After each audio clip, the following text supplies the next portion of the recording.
The night Elara was cast out, the sky over the Crimson Moon Kingdom was clear and cold, as if even the stars refused to look away from her shame.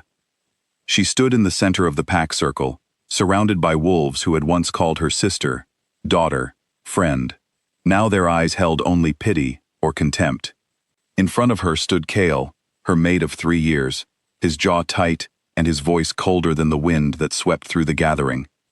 "You have failed to give this pack an heir," he said, loud enough for everyone to hear. "A Luna, who cannot fulfill her duty, is no Luna at all. I reject you, Elara, daughter of no one, as my mate." The words struck her harder than any blow could have. The bond between them, the one that had once made her feel whole, snapped violently inside her chest. She gasped, pressing a hand to her heart, as if she could hold the pieces together. But there was no holding this. It was gone. No one stepped forward to comfort her. No one dared. To do so would mean defying the pack's new order, and no one wanted to share her fate. So Elara did the only thing she could. She turned, and she ran. She ran until the torches of the pack grounds became distant sparks behind her, until the laughter and murmurs faded into silence, until there was nothing left but her own ragged breathing and the deep, endless trees of the whispering woods ahead. The forest had a reputation. Wolves said it was cursed, that creatures wandered its shadows who answered to no pack and no king. But Elara no longer feared curses. She had nothing left to lose. She wandered for 2 days, drinking from streams, eating what little she could find, sleeping in the hollows of old trees. Her wolf, usually strong and proud, now moved through the underbrush with her head low, her spirit as bruised as her heart. It was on the 3rd night that she heard it, a small, frightened whimper, coming from beneath a fallen log. Elara's instincts, dulled by grief, sharpened instantly. She approached slowly, her nose catching the scent of a young pup, alone and injured.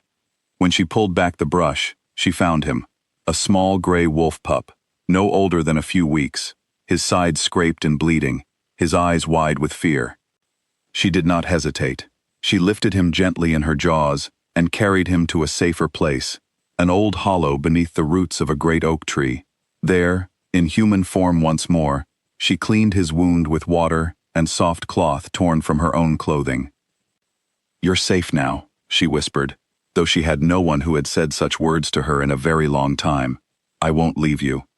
The pup, whom she began to call Milo, was too weak to answer, but he curled against her, trembling less with every passing hour.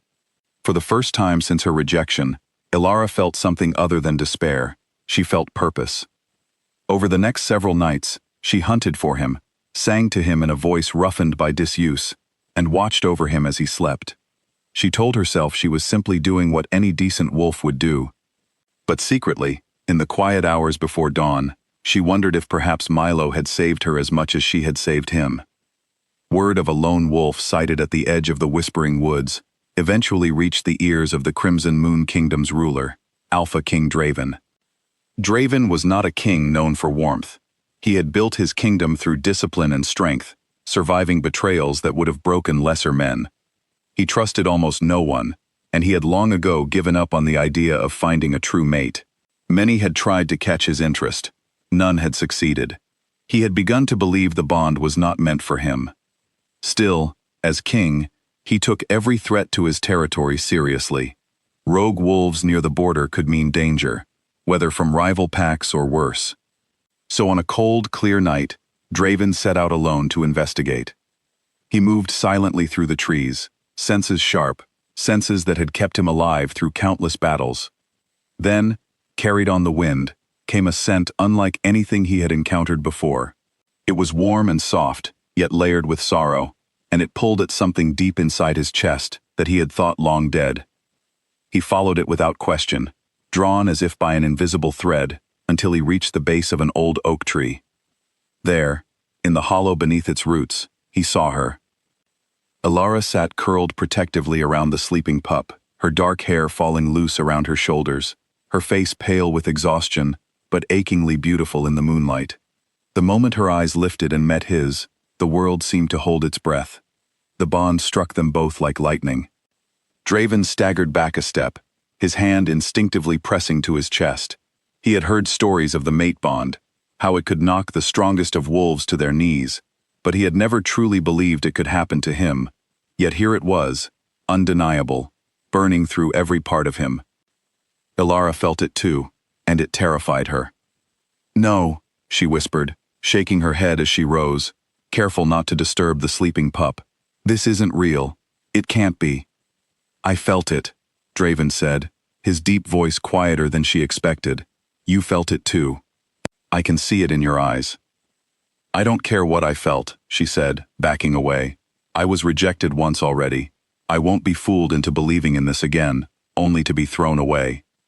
Her words, sharp with old pain, struck him harder than any weapon could have. He understood, in that moment, that someone had hurt her deeply, and that whatever had happened had left wounds far beyond the physical. "I am not here to hurt you," he said carefully. "I only came to see what creature was near my border. I did not expect to find my fated mate protecting an orphaned pup in the middle of the forest." At the mention of Milo, Ilara's protective instincts flared again. She stepped between Draven and the sleeping pup. "He is mine to protect. I don't care who you are." Something about her fierce loyalty, even after everything she had endured, softened something in Draven that had been hard for years. He lowered himself slowly to sit on a fallen log, showing he meant no threat. "Then I will not take him from you," he said, "but I will not leave you unprotected either. Not tonight." Ilara opened her mouth to argue, but exhaustion and the weight of the past few days finally caught up to her. She sank back down beside Milo, watching Draven warily as he remained seated a respectful distance away. "You don't have to stay," she murmured. "I know," he said. "I am choosing to." And so, through that long night, Alpha King Draven kept watch. He did not press her with questions or demands. He simply sat, alert and steady, his gaze sweeping the trees for any danger, his presence a quiet, unshakable wall between Ilara, the pup, and the rest of the world. Every so often, Ilara would glance at him, half expecting him to vanish like a dream, but he remained, solid and real, until the first light of dawn touched the treetops.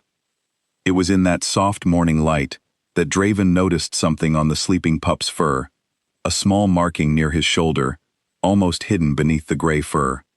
His breath caught. "Ilara," he said carefully, "may I look closer at him?" She hesitated, then nodded, watching closely as Draven gently examined the marking. His expression grew serious. "This mark," he said, "belongs to the royal bloodline of the Ashwood Pack. A pack believed to have been destroyed years ago in the wars." Ilara's eyes widened. "Then Milo is an heir," Draven finished. "The last of his line, most likely, which means he is valuable and dangerous to certain wolves who would seek to use him for their own gain." Fear coiled in Ilara's stomach. She had already lost so much. She could not bear to lose Milo too. "I will protect him," Draven said firmly, meeting her eyes. "And I will protect you, not because of duty, because of what I feel, standing here with you both." Before Ilara could respond, a low growl echoed through the trees. Draven rose instantly, his body shifting into a defensive stance. Moments later, a group of wolves emerged from the tree line, led by a familiar figure. Kale. Ilara's stomach turned to ice. "You," she breathed. Kale's eyes flicked between her and Draven, calculation clear on his face. "I heard rumors of a pup with royal blood hiding in these woods. I did not expect to find my former mate involved. How fitting that you would find some use after all, Ilara, even if by accident." "You will not touch him," Ilara said, stepping protectively toward the hollow where Milo now stood, alert and afraid at the edge of the commotion. Kale sneered. "I don't need your permission." He gave a signal, and his warriors surged forward. But they had not accounted for the presence of the Alpha King. Draven moved like a storm-given form, swift and merciless, meeting Kale's wolves head-on. His strength, honed over years of leading and protecting his kingdom, made the fight brief and decisive. One by one, Kale's warriors fell back, wounded and outmatched, until only Kale himself remained standing. "You dare challenge me on my own border," Draven said, his voice low and dangerous. "For the sake of stealing a child for political gain." Kale, realizing the battle was lost, attempted to flee, but Draven caught him easily, pinning him to the ground with controlled but unmistakable power. "You will leave this forest," Draven said, "and you will never come near Alara or this pup again. If you do, I will not show mercy a second time." Trembling, Kale nodded quickly, and once released, he fled into the trees with what remained of his pride and his warriors, never to return. Silence settled over the clearing. Alara stood frozen, still processing everything that had happened, when she felt small paws against her leg. Milo, no longer afraid, pressed himself against her, and she knelt to gather him into her arms, tears finally slipping free. Draven approached slowly, his earlier fierceness replaced by a quiet gentleness. He knelt before her, a king lowering himself not out of weakness, but out of respect. "I know you have been hurt," he said softly. "I know trust does not come easily after what you have endured, but I am asking you, not as a king, but as your fated mate, to let me stand beside you, to protect you and Milo, not out of duty, but because my heart has already chosen you." Alara looked into his eyes, searching for any trace of the deception she had known before. She found none, only sincerity, patience, and a warmth she had never expected to feel again. "I am afraid," she admitted quietly.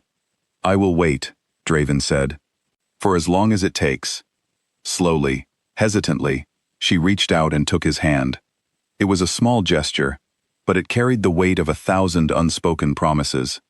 In the days that followed, Alara and Milo were welcomed into the Crimson Moon Kingdom, not as outsiders, but as family. The pack, sensing their king's genuine bond, embraced them both. Alara healed slowly, her confidence returning, as she found herself surrounded by kindness rather than cruelty. Milo grew stronger under the protection of the kingdom, his royal heritage a secret carefully guarded, until he was old enough to understand its weight. Draven remained patient, never pushing Alara faster than she was ready to go, earning her trust through steady actions rather than empty words. And slowly, the walls she had built around her heart began to soften. One evening, as the sun set over the kingdom in soft shades of orange and gold, Draven found Alara sitting outside with Milo curled asleep beside her. He sat down next to her, and for a while, neither spoke. "Thank you," Alara finally said, "for staying that night, for not giving up on me." Draven took her hand gently. "I could never give up on what I have been waiting my whole life to find." She smiled, a real, unguarded smile, and rested her head against his shoulder. Above them, the stars began to appear, and for the first time in a long while, Alara felt safe beneath them. The Alpha King had found his mate not in a grand hall or a royal gathering, but in the quiet shadows of a forest, guarding a broken heart and a small orphaned life.